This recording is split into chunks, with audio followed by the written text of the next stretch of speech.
ليه الأغنياء بيكسبوا فلوس وهم نايمين وانت لا؟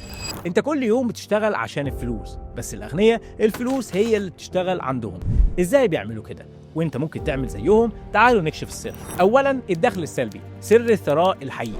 الموظف العادي بيكسب فلوس مقابل وقته، يعني لو بطلت تشتغل مفيش فلوس.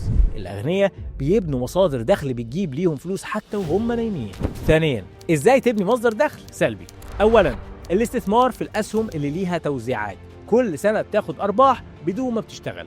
أو الاستثمار في العقارات المؤجرة، إيجار شهري بدون مجهود يومي.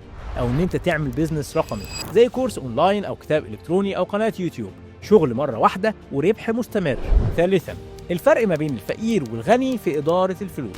الفقير بيحوش الفلوس في البنك، الغني بيحطها في استثمارات تشتغل ليه. الأغنياء بيشتروا أصول مش كماليات، فكر فيها على طول. لو عايز دليل شامل عن ازاي تبدأ تبني مصادر دخل سلبية، اكتب كلمة فلوس في التعليقات وابعت لك الريبورت فورا. وما تنساش تتابعني عشان تعرف ازاي تخلي الفلوس تشتغل ليك بدل ما انت تشتغل عندها.